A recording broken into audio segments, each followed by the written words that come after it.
En la madrugada del 16 de julio de 1945, la primera bomba atómica fue puesta a prueba.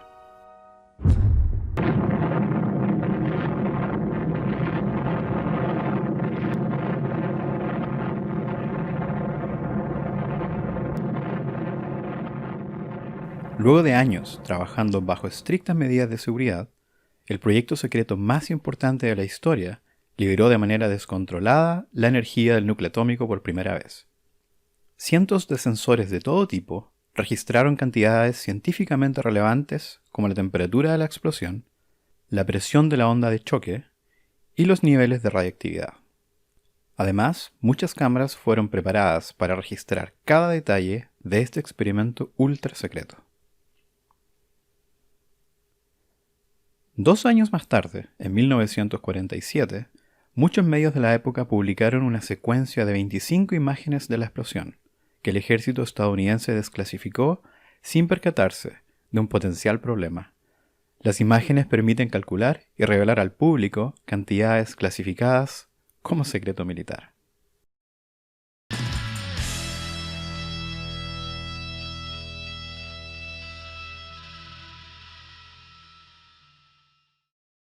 Esta historia comienza varios años antes de la famosa explosión. En 1941, miembros de un secreto comité militar británico le informó a Jeffrey Taylor, un brillante físico experto en dinámica de fluidos, que un arma basada en fisión nuclear podría ser posible, y se le asignó calcular los efectos de esta supuesta explosión. Taylor escribió un informe con sus resultados y luego fue enviado a Estados Unidos para formar parte del equipo británico del proyecto Manhattan en Los Álamos, donde se diseñaba la primera bomba nuclear. Él fue también uno de los invitados a presenciar la primera explosión experimental, cuyo nombre clave era Trinity. Todos los aspectos del proyecto, la bomba, los materiales y diseños, así como muchos de sus efectos, fueron clasificados con el más alto grado de secreto militar, incluyendo el informe de Taylor, que fue desclasificado recién 8 años después de haber sido escrito. En 1947, una secuencia de 25 imágenes de la explosión de la prueba Trinity fue desclasificada. Las imágenes incluían referencias de escala en metros y tiempo en milisegundos. Uno de los motivos por los que el informe de Taylor tomó tanto tiempo en ser desclasificado fue que usando las imágenes publicadas, Taylor fue capaz de estimar la energía liberada por la explosión. Aunque esta cantidad ya no era secreta, el análisis de Taylor reveló que cualquier persona con conocimientos de física y cálculo podría repetir su análisis, y por lo tanto estrictas medidas de seguridad serían necesarias en el futuro para mantener resguardados secretos militares antes de desclasificar cualquier información. Esa historia se ha convertido en un ejemplo clásico en universidades para introducir lo que en física se conoce como análisis dimensional. Es también una lección para valorar la importancia que tienen las unidades de toda cantidad física. Como veremos, esta historia no ha estado libre de versiones modificadas usadas para simplificar los detalles. Pero la pregunta relevante es, ¿cómo fue que Taylor pudo determinar la energía liberada por la primera explosión nuclear solo con un par de fotografías? Eso es justamente lo que mostraré en este video. Comenzando con cierta cantidad de energía, la explosión se expandiría, creciendo continuamente, para lo cual asumió una simetría completamente esférica. Es decir, la energía de la explosión se expandiría en todas direcciones de la misma manera. Para caracterizar el tamaño de esta esfera, Taylor utilizó la medida del radio, y su meta era estimar cómo el radio de la esfera crecería en función de ciertas cantidades relevantes. La primera y más obvia a considerar es, por supuesto, la energía. E representa la energía liberada por la explosión. Otra cantidad que Taylor sabía sería relevante es la densidad del aire. Esto asumiendo que la explosión ocurriría en la atmósfera. Taylor razonó que si esta explosión ocurriese bajo el mar o bajo tierra, la expansión de la explosión sería distinta. Por lo tanto, la densidad del medio en el cual ocurre la explosión debe ser un factor relevante. Finalmente, Taylor consideró el tiempo. Esta es una de las variables obvias a considerar, ya que el tamaño de la explosión cambia con el tiempo, es decir, la bola de fuego se expande en todas direcciones. Esto implica que el tiempo es una cantidad relevante. Con solo estas tres cantidades físicas, Taylor decidió que el tamaño de la explosión, caracterizada por el radio de esta esfera, debía corresponder a una función completamente desconocida de estas tres variables: la energía, la densidad del medio y el tiempo. El siguiente paso de Taylor fue considerar funciones muy simples de estas tres variables. Taylor escribió que el radio sería simplemente una función de la energía elevada a una potencia desconocida, a la que simplemente le llamamos A. De la misma forma, Taylor consideró las otras variables: la densidad del medio elevado a cierta potencia que desconocemos, a la cual le llamó B, y finalmente el tiempo elevado a cierta potencia que desconocemos, C.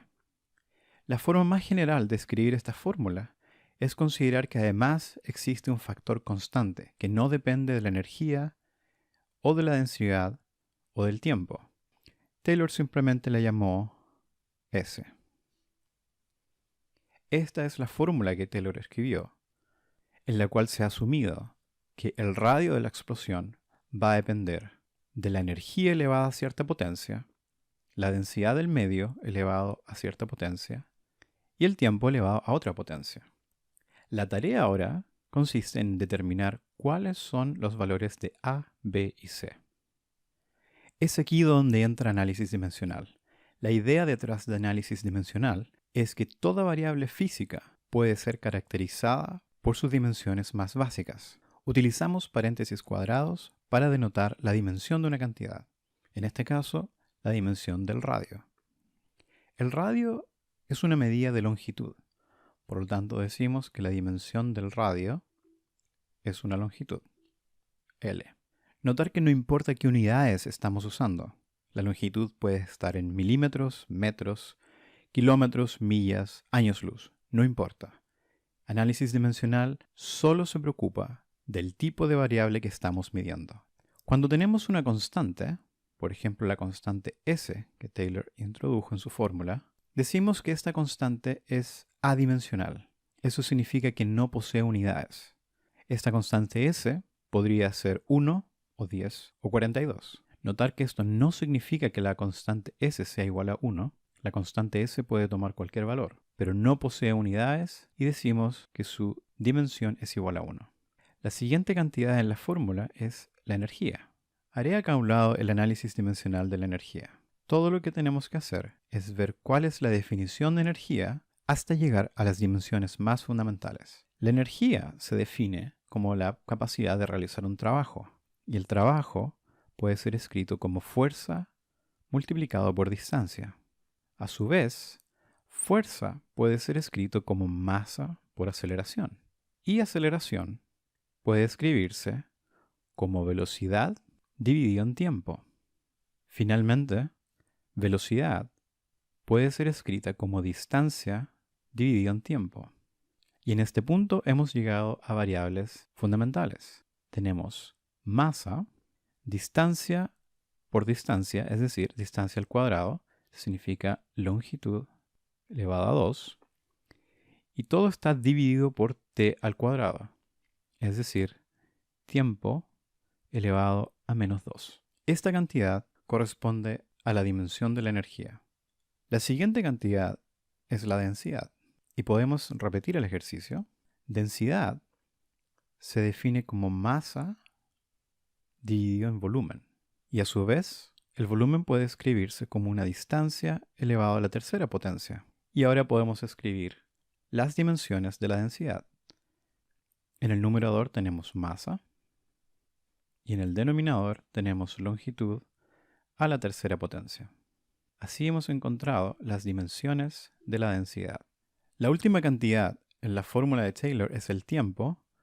Sin embargo, acá no hay análisis que hacer, ya que las dimensiones del tiempo es simplemente tiempo. Veamos ahora cómo podemos utilizar esta información para determinar los exponentes A, B y C. Si tomamos la ecuación escrita por Taylor y aplicamos análisis dimensional a ambos lados, obtenemos lo siguiente. Al lado izquierdo tenemos la dimensión del radio, al lado derecho tenemos la dimensión de la constante S multiplicado por la dimensión de la energía elevado a el exponente a, la dimensión de la densidad del medio elevado a la constante b y la dimensión del tiempo elevado a la constante c. El lado izquierdo lo conocemos, es simplemente longitud. En el lado derecho sabemos que la dimensión de S es igual a 1 multiplicado por la dimensión de la energía, que encontramos que es masa por longitud al cuadrado por tiempo elevado a la menos 2. Y todo esto está elevado a A. Las dimensiones de la densidad encontramos que es masa multiplicado por longitud a la menos 3. Y todo esto elevado a B. Finalmente el tiempo tiene dimensiones de tiempo y esto lo elevamos a C. Notar que en el lado izquierdo no hay masa y tampoco hay tiempo. Eso es equivalente a decir que en el lado izquierdo tenemos masa elevado a 0, que es 1, longitud está elevado a 1 y el tiempo está elevado a 0. En el lado derecho podemos ahora agrupar términos. La masa aparece elevado a la constante A y también aparece elevado a la constante B. Por lo tanto, la masa está elevado a más b. La longitud aparece elevado a 2 veces a y menos 3 veces b. Finalmente el tiempo aparece elevado a menos 2 veces a y una vez c. Este es el punto mágico en el que una simple fórmula se transforma, gracias al análisis dimensional, en 3 ecuaciones. Esto ocurre porque lo que está al lado izquierdo debe ser igual al lado derecho.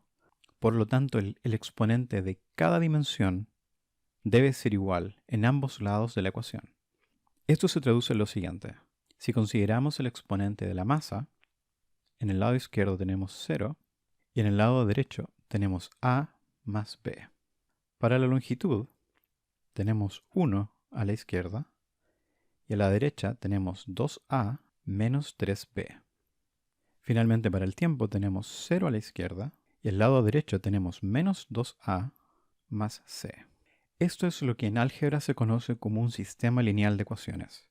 Tenemos 3 cantidades desconocidas, a, b y c, y tenemos 3 ecuaciones. Por lo tanto, existe la posibilidad de resolver este sistema.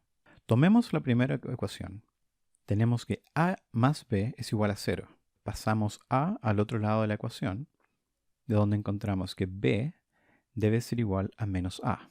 La segunda ecuación nos dice que 1 debe ser igual a 2a menos 3b. Pero conocemos ahora el valor de b en términos de a. Por lo tanto, esto es equivalente a escribir 2a menos 3b, que sabemos que es menos a. Esto se traduce en 2a más 3a, que es 5 veces a. Y dado que el lado izquierdo es igual a 1, encontramos que a debe ser igual a 1/5. Dado lo que encontramos resolviendo la primera ecuación, sabemos entonces inmediatamente que b debe ser menos 1/5. Solo nos falta c. La tercera ecuación dice que 0 es igual a menos 2a más c. Es decir, menos 2 veces 1/5 más c. Pasando este término al otro lado de la ecuación, encontramos que c es igual a 2/5. Así hemos encontrado el valor numérico de cada una de las constantes que caracterizan el exponente de las 3 variables en la fórmula de Taylor. En otras palabras, podemos escribir que el radio de la explosión viene dado por la constante S, que aún desconocemos, multiplicado por la energía de la explosión, elevado a 1/5, multiplicado por la densidad del medio, elevado a menos 1/5, multiplicado por el tiempo, elevado a 2/5. Solamente usando análisis dimensional y resolviendo un sistema lineal de ecuaciones, hemos logrado determinar una fórmula que expresa matemáticamente cómo el tamaño de la explosión depende de la energía liberada, la densidad del medio en el que ocurre la explosión y el tiempo en el que hacemos la observación. Este es el paper original de Taylor. Luego de un resumen y una introducción, encontramos una fórmula que ahora debiese ser conocida. Esta es justamente la fórmula que acabamos de demostrar. Mencioné antes que existen versiones simplificadas del cálculo realizado por Taylor. La simplificación aparece en este punto. Determinar la constante S es una tarea bastante laboriosa, por lo que algunas versiones cuentan que Taylor simplemente asumió que la constante S era igual a 1, lo cual es incorrecto. Otras versiones, un poco más elaboradas, cuentan que Taylor realizó muchos experimentos con explosiones pequeñas con las cuales logró determinar el valor de la constante S. Sin embargo, si vemos el paper original, nos encontramos con que la fórmula para el radio en términos de la energía, la densidad y el tiempo corresponden a la primera fórmula que Taylor escribió. Las siguientes 15 páginas corresponden a un cálculo muy largo y muy complejo en el que Taylor incluyó dinámica de gases, termodinámica, dinámica de explosiones, teoría cinética de gases y muchos otros factores para encontrar una fórmula que permitiría calcular la constante S. Por lo tanto, es incorrecto decir que la constante S vale 1 simplemente porque Taylor lo asumió. Ese es el primer paper de Taylor. Cuando se desclasificaron las imágenes de esta primera explosión en 1947, Taylor inmediatamente se dio cuenta que contaba con la información experimental que necesitaba para poner su fórmula a prueba. Puede verse que la escala de distancia aparece indicada en cada imagen, así como el tiempo. Eso significa que Taylor podría reemplazar el valor del tiempo y el tamaño de la explosión y confirmar así si es que su formulación matemática describe una explosión real. En este punto aparece otra versión modificada y muy simplificada de la historia de Taylor, que dice que Taylor simplemente utilizó una de estas imágenes, de las cuales utilizó la variable tiempo y la reemplazó en su fórmula, luego tomó el radio y la reemplazó en su fórmula, y dado que la explosión fue en el aire, el valor de la densidad es también conocido.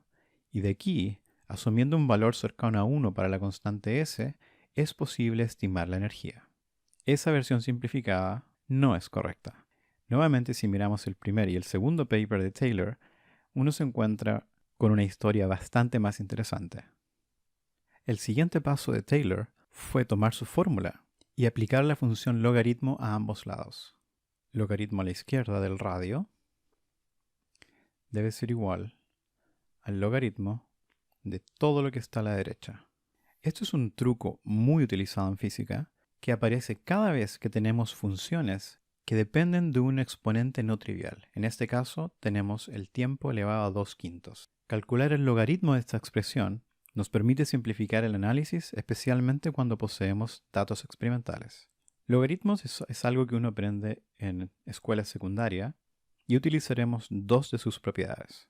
La primera es que el logaritmo del producto de dos cantidades, por ejemplo, a multiplicado por b, es igual a la suma del logaritmo de cada término.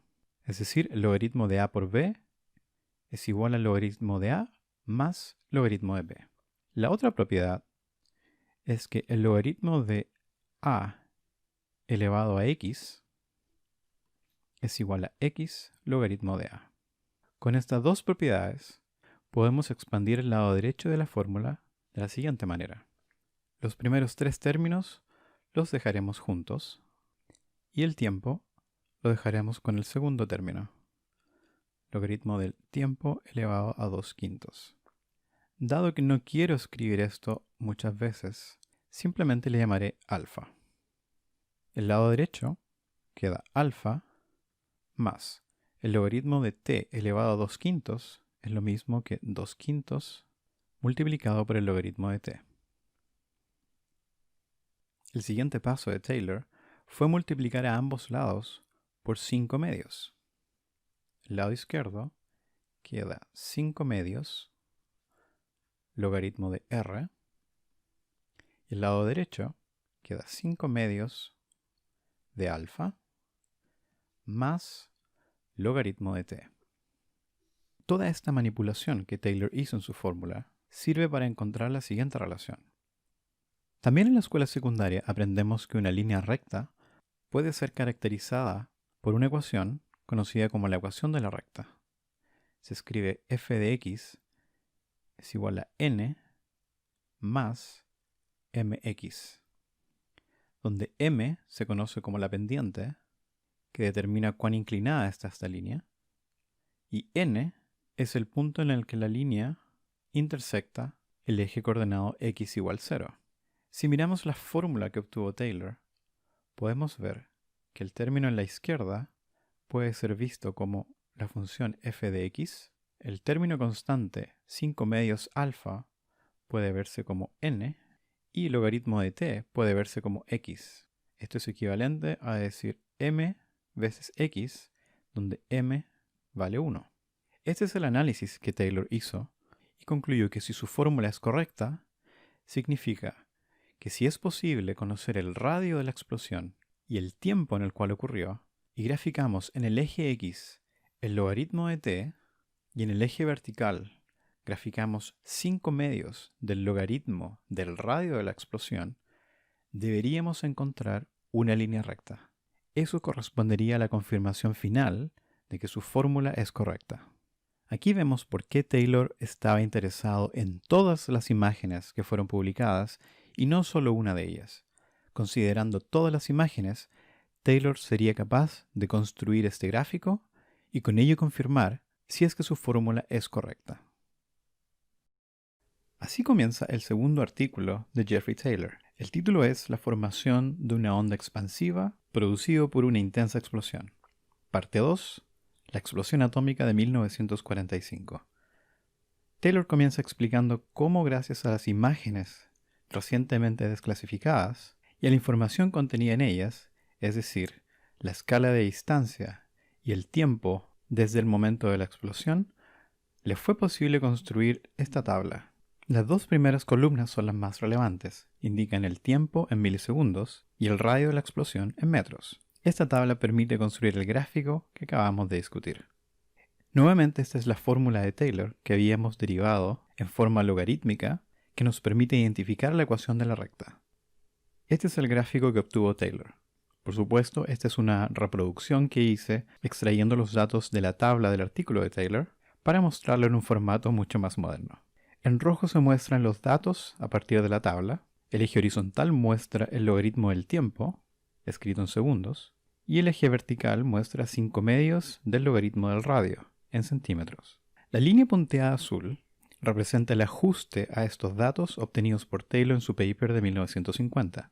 Esta asume que la pendiente de la recta es igual a 1. Solo como un ejercicio decidí no asumir este valor y simplemente utilicé uno de los más simples algoritmos de Machine Learning conocido como regresión lineal y hacer un ajuste a los datos. Mi ajuste está mostrado en la línea verde, mientras que el ajuste de Taylor está en la línea punteada azul.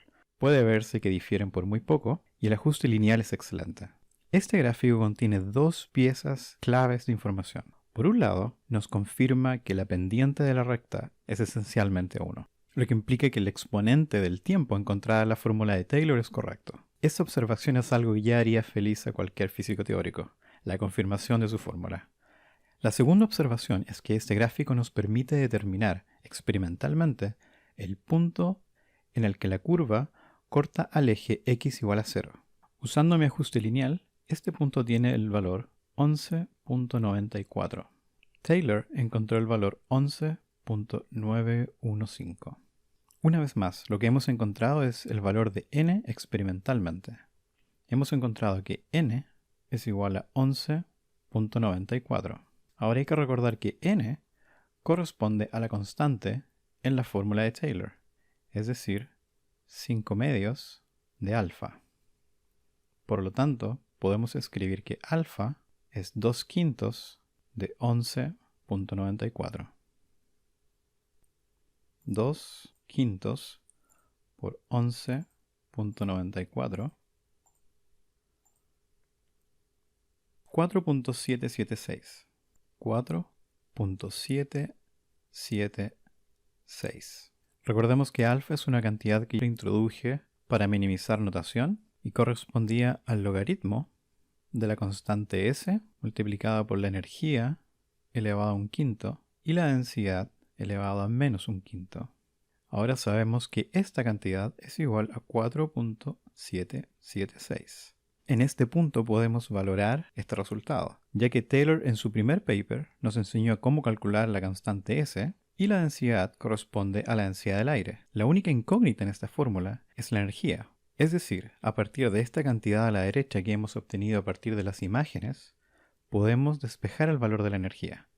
Para eliminar el logaritmo a la izquierda de la ecuación, simplemente lo usamos como el exponente de 10 y el lado izquierdo queda S multiplicado por E a la un quinto, ρ a la menos un quinto, y el lado derecho queda 10 elevado a 4.776.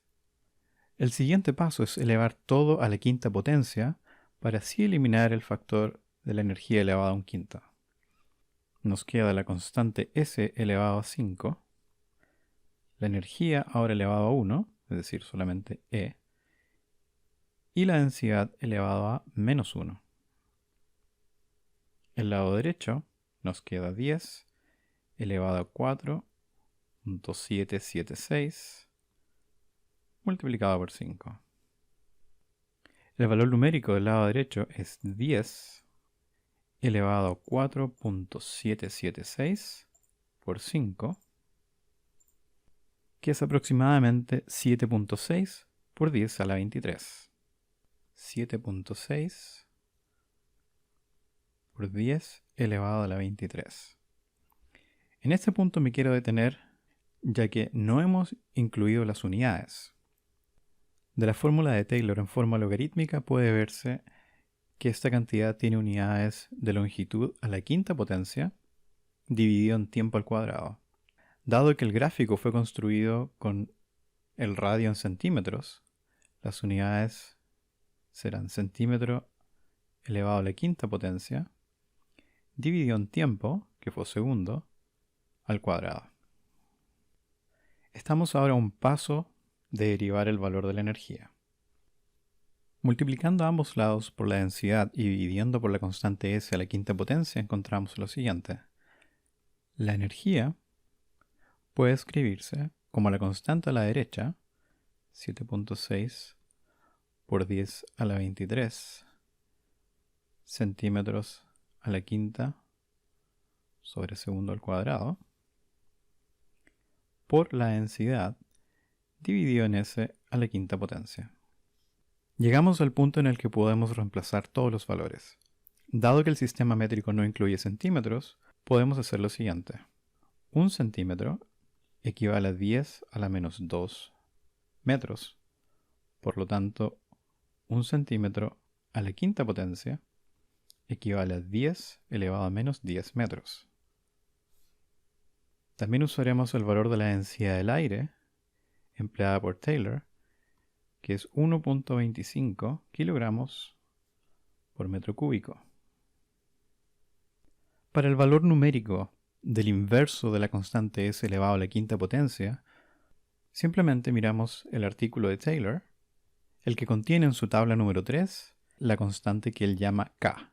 En nuestra notación, K equivale a 1 dividido en S a la quinta potencia.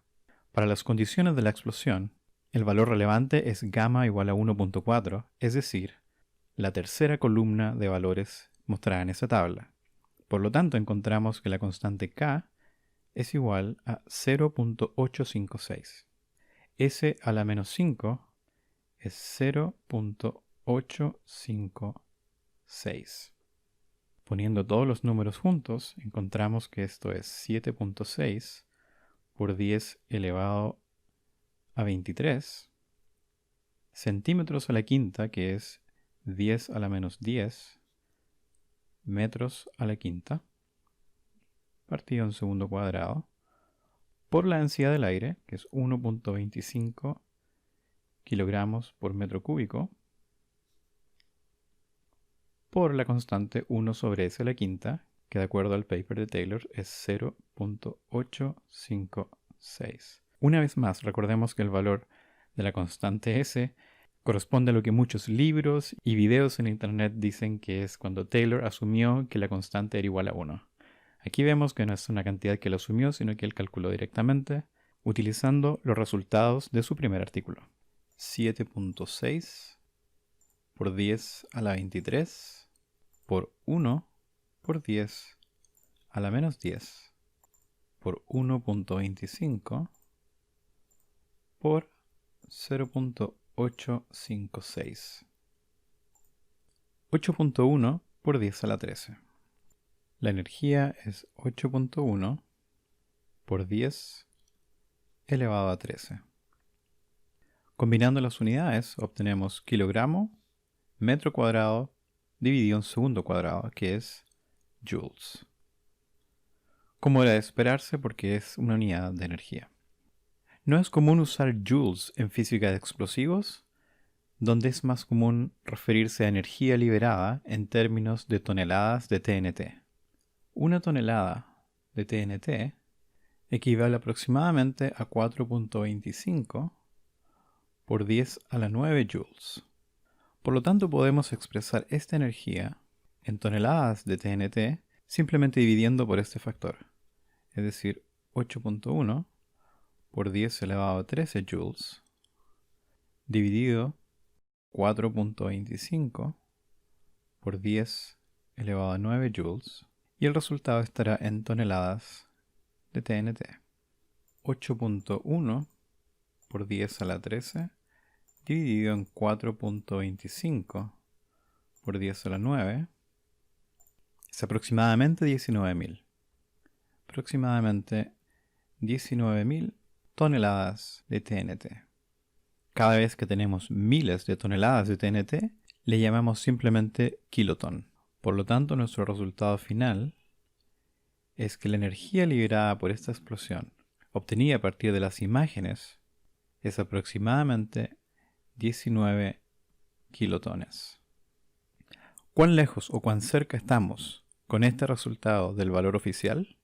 El valor oficial reportado de esa explosión fue de 20 kilotones. Esto muestra que el resultado que hemos obtenido difiere del valor oficial en solo un 5%. Este es el cálculo que hizo Jeffrey Taylor. Espero que sea de interés. Ojalá también haya aclarado muchos malentendidos o versiones muy simplificadas de la historia de Taylor, las cuales abundan. Finalmente espero que haya servido para mostrar que con álgebra elemental, un par de diagramas, análisis dimensional y un poco de creatividad, es posible realizar un modelamiento matemático de la naturaleza y encontrar valores muy cercanos a la realidad. Esa historia sirve también para mostrar que a nivel personal o a nivel militar hay que tener mucho cuidado con las imágenes que se hacen públicas, ya que pueden contener más información que la que nos gustaría revelar.